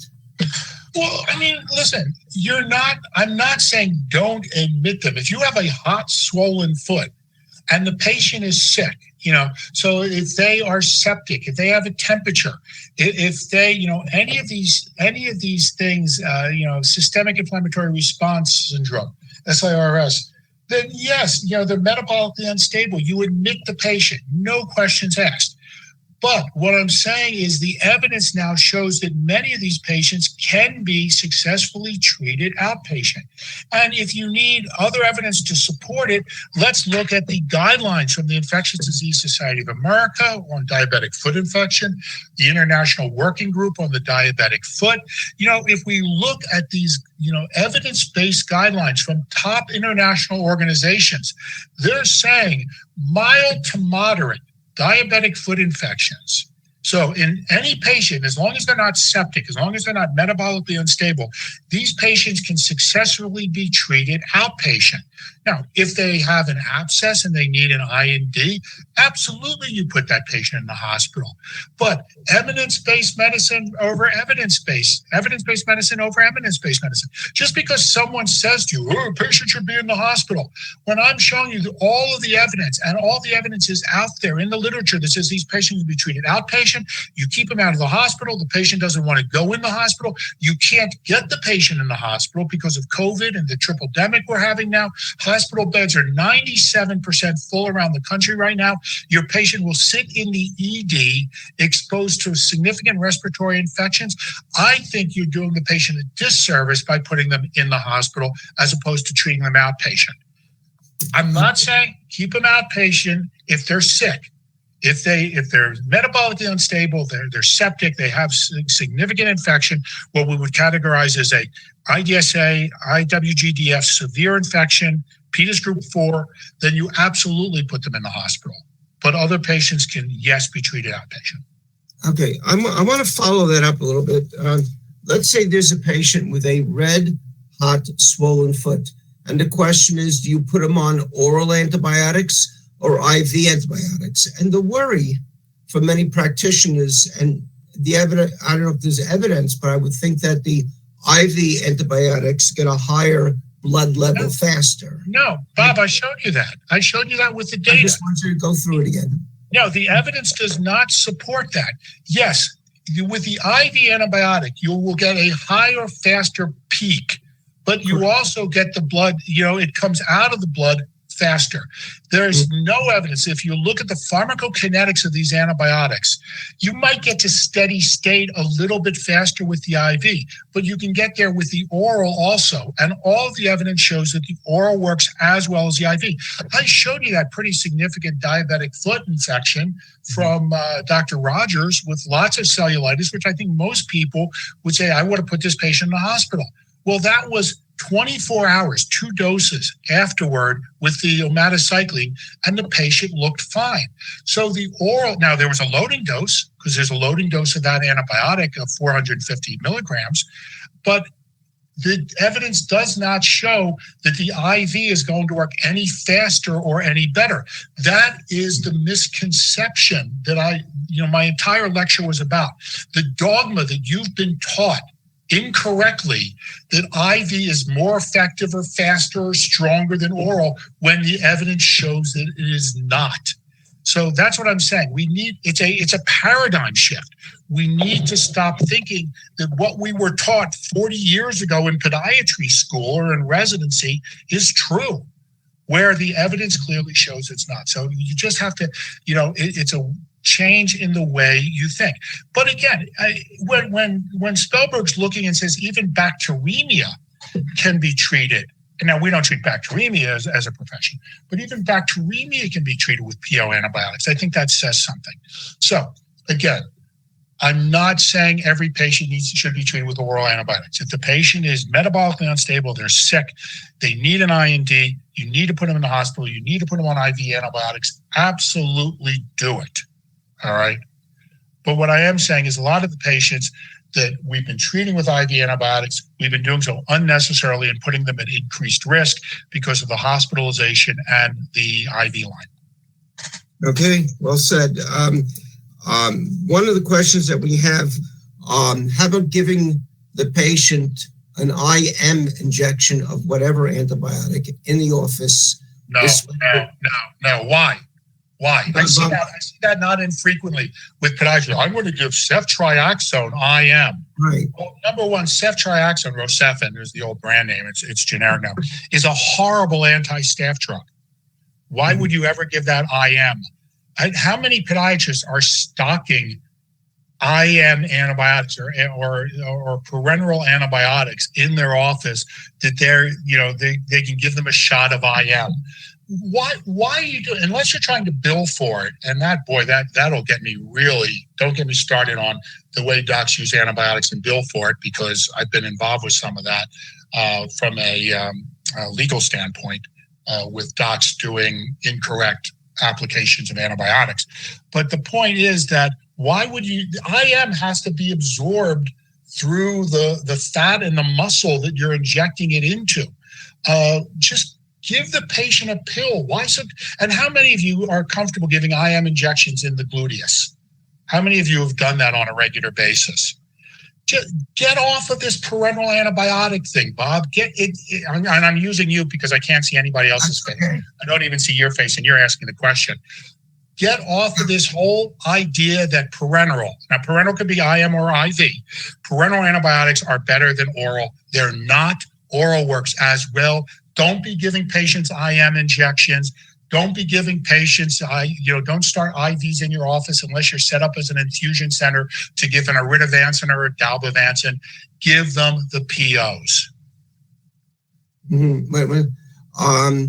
Dr. Hancock wants to know what has happened to doing minimum inhibition concentration in determining the strength or type of antibiotic. Because no one knows how to interpret that. I've lectured on that for years. I've written about it. MICs are not interpretable by the average clinician. Okay. If you get an MIC, let's say MIC by definition is minimal inhibitory concentration. It is a laboratory test. Okay. It has nothing to do with clinical evidence. If you have an MIC, let's say you're running Staph aureus, and you get an MIC back for Keflex, cephalexin, and the MIC is one microgram per milliliter, okay?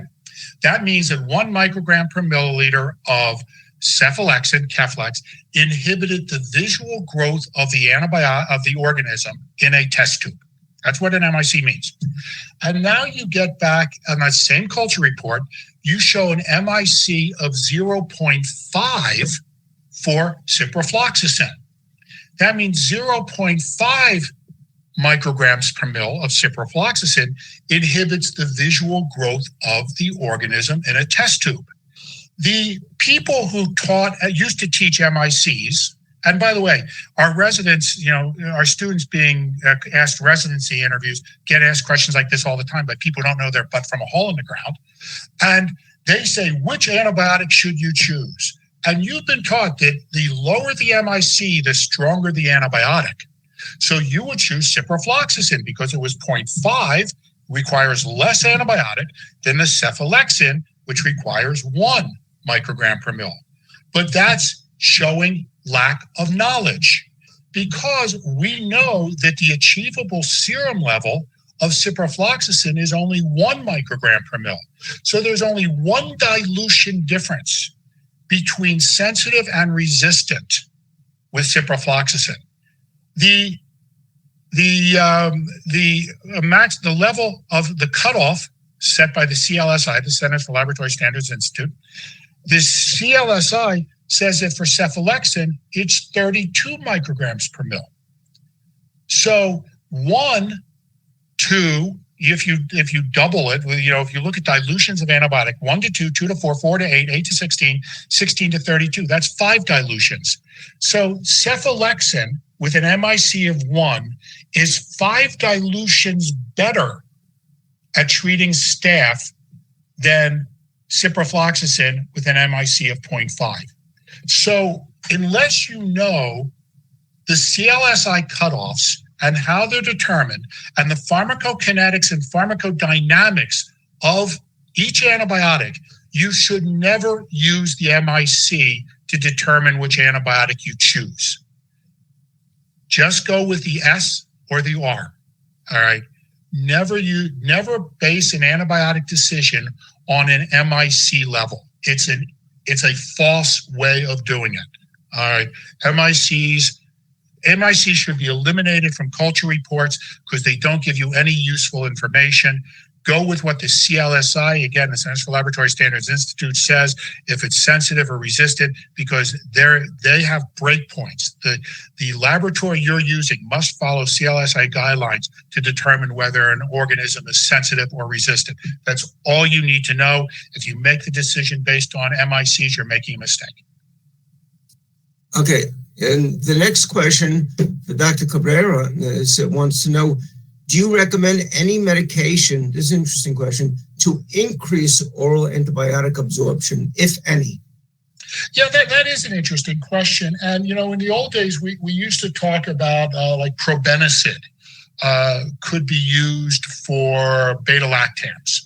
If you're giving the patient a penicillin, for instance, or even a cephalosporin, concomitant use of probenecid would increase absorption. I haven't heard that mentioned in like 1.5 million years. So I'm not really sold anymore, and I don't consider it in my antibiotic selection of adding something else. I'm just going to assume that an antibiotic given orally that's been tested and we have data to support is going to get achievable levels. So I don't personally look at adding penetration or absorption enhancers, even though it's something that was talked about maybe 30, 40 years ago. I don't at this point. Okay, thank you.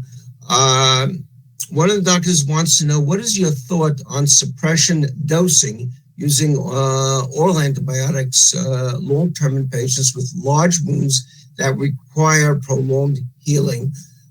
And what is your go-to coverage for it? Okay. You don't heal a wound with antibiotics. All right, let me just start off by saying that. Antibiotics treat infection. Antibiotics do not heal wounds. All right. So the only thing you do by giving a patient a long-term antibiotic is promote resistance. All of the evidence in the world has shown that shorter courses of antibiotics work as well as longer courses of antibiotics for the treatment of infection. If you're looking at a wound, and let's say you put the patient on, quinolone, because you feel that quinolone is going to, you think there might be some Pseudomonas in the wound. I will guarantee you that you're going to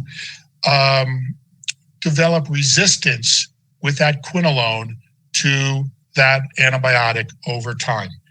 The big term in the infectious disease and pharmacy worlds now is antimicrobial stewardship.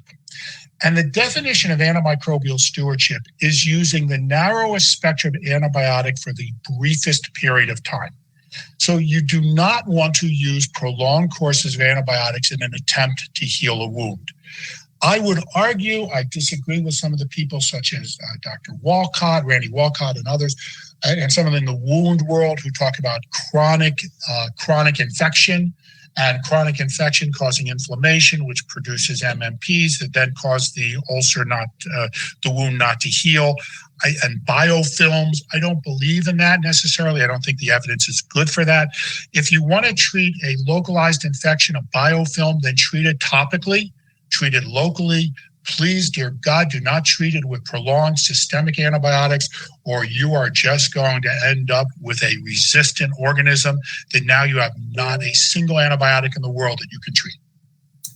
Okay. Next question is a follow-up on the IM question, and it was would you consider giving a patient an IM or an IV if the patient is experiencing severe GI side effects from the PO? Would you give its IM form? I wouldn't get, again, I don't use IM. In 40 years of treating infections, I've never used an IM. Let's go IV. Okay. IV, yes. Yeah, sure. That is certainly, one indication for an IV over a PO. Now, that being said, you could always switch the PO antibiotic. I had a sinusitis. We were in Europe and I'll be honest, I after 3 years of avoiding it, I got the big C, and I took Paxlovid. I was fine, but after the big C, I ended up with a bacterial sinusitis. And for the first time in my life, I've never taken an antibiotic for a sinus infection. I have friends who every time they have a sniffle, they take a Z-Pack. I've never taken one in my life. I figure it's viral; it'll run its course.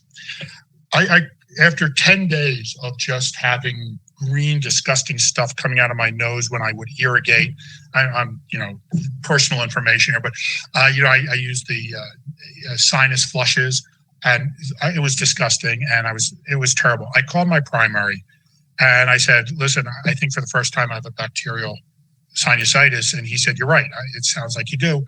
I can give you some Augmentin." I said, "No." I said, "I've taken Augmentin for dental infections. I can take about 2 doses of it and my GI tract goes nuts." He said, "Well, what about ampicillin?" I said, "No, same thing. I mean, ampicillin is better than Augmentin, but after about 3 or 4 days of ampicillin, again, taking it for taking it for dental issues, I can't take it." I said, "How about azithromycin?" I said, "I've taken azithromycin. I have no problems taking 5 days of azithromycin." So, "Well, I don't love that for sinusitis, but we can give it a try." He said, "Ceftonir, I could try Ceftonir, but it's 10 days. I'll take the azithromycin." The point is that I had a choice of antibiotics because I knew what antibiotics were going to upset my stomach and then what antibiotics were not going to upset my stomach. So you can try. So I took the azithromycin, the sinusitis cleared up. I'm fine. Everything's perfect. Knock on wood. Okay. Now, I will tell you that you have the same choices with your patients. If your patient is on amoxicillin clavulanic acid, Augmentin, and they can't tolerate it, put them on something else. They may be able to tolerate it. Just because they can't tolerate it doesn't mean they need an IV. You can use an IV if you want, but if they're not severe enough to require an IV, just consider switching drugs. Try another antibiotic, see if they can tolerate it. Have them take probiotics. There's a recent paper that came out that said probiotics in a hospital aren't a good idea, but they're certainly in the outpatient setting, taking, kefir or other probiotics. There is at least some evidence that suggests that it can stop some GI issues. Go for that. But I avoid the IM, go PO, switch off to different antibiotics so the patient can tolerate one. I would do that first. Okay, I'm just going to do just a couple more questions. This one, actually, I missed before, but Dr. Kapati wants to know, could you go over the iridovancin and dalbavancin slides and show the dosages for each? Just review that briefly. Okay, I'm not going to bring the slides back up, but I'll tell you the dose. It's very easy. Iridovancin is a single 1,200 milligram infusion. Right? That's it. It's easy. It's single 1,200 milligram infusion. No dosing adjustment for renal impairment, for hepatic impairment, no monitoring of blood levels, nothing like that. I mean, a single 1,200 milligram infusion. The dose for dalbavancin is a single 1,500 milligram infusion. All right. So single 1,500 milligram infusion for dalbavancin, single 1,200 milligram infusion for ritonavir. No need to put up the slides. There's nothing more to know about it. They're just single infusion, and in clinical trials for both of these drugs, both published in really top journals like the New England Journal on Clinical Infectious Diseases, they both found that they were non-inferior to vancomycin twice a day in the hospital for 7 to 10 days. Thank you. And I have one more here. It says, in a culture and sensitivity, Dr. Najjar wants to know, sometimes results show 2 different bacteria, which is sensitive to 2 different antibiotics. And how do you handle a case like that? There's no problem combining oral antibiotics. You can use 2 different oral antibiotics, just like you can use 2 different IV antibiotics in a patient. So if you've got 2 different organisms, let's say you've got a Enterococcus, all right, and you've got a gram-negative, all right. Let's say you have got Enterococcus and Pseudomonas. Well, I told you I don't like quinolones, and I don't. But I also said for quinolones, for gram-negative infections, orally, probably about the best way to go, the only way to go. So certainly you could consider a patient on something like levofloxacin for the gram-negative. But we also know that the quinolones don't work particularly well for the Enterococcus. What does work? Amoxicillin or amoxicillin clavulanic acid, Augmentin. So there's no reason why you couldn't use something like Augmentin plus levofloxacin. Use a combination of therapies. So no reason why you can't use a combination of orals, just like if in the hospital you're ID guy or you're using combinations of IV. So you can do that. Okay. Quickly, someone wants to know, Dr. Grossman wants to know, what does Bactroban cover and what are other topicals that you use? That's a great question. Bactroban, mupirocin, it was primarily, it's an interesting story because mupirocin, I remember when it first came out, which has to be, 30 years ago. It was synthesized from a Pseudomonas, I think it's Pseudomonas cepacia. It came from pseudomonic acid. Interestingly enough, though, it doesn't work against Pseudomonas. So mupirocin is strictly a drug that has been effective against gram-positives. Now, the only indication for mupirocin has been impetigo or primary pyoderma. Now, we don't treat primary pyoderma or a lot of impetigo in the foot. But, it's certainly, so it's a gram-positive drug. It does not work well against gram-negative.